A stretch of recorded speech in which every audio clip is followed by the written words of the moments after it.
Now, Vegeta, my brother, the arrogance.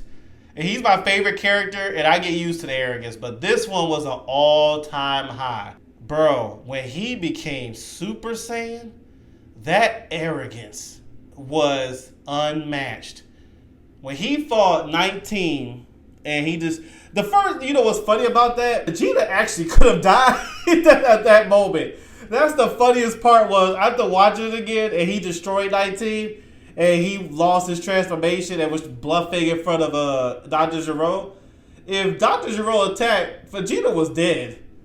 And that would have been in one episode. One episode of Super Saiyan, Vegeta was dead. But the bluff was cool. Android 19, that's what I'm talking about. And almost lost. I know for a fact when Android 19 grabbed Vegeta's arms and you just see Vegeta smiling in the air. Even though he was smiling for us, I know in his head he was probably so mad at himself just yelling. Like, Vegeta, you idiot. There you go again, not paying attention. But he ain't gonna let his pride say that out loud. But it was just the carelessness he had against 19 that got him in trouble. His arrogance gets him in so much trouble, bro. He doesn't realize when he's the weaker person. Not realizing that 18 was just stalling, letting Vegeta burn his energy. When he fought Android 18, woo, boy.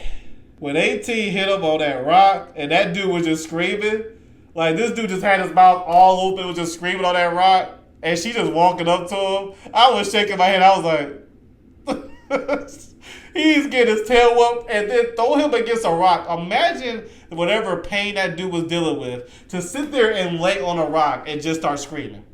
That's all. He just screaming. He gets thrown into a rock and starts screaming. Bro, Android 18, you talk about embarrassing. Vegeta, I said this last saga, Vegeta just doesn't get beat. He gets embarrassed, bro. It took, I think it was 2 or 3 episodes where Vegeta was staring at the mountains just angry after he was revived from that whooping that he got from 18.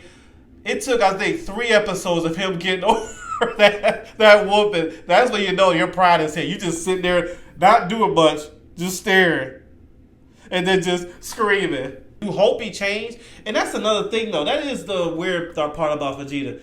This guy does not learn. When Vegeta has the moment to be the hero, you would think after all the beatdowns you've had since the Saiyan saga, you're like, okay, I need to get a victory for me.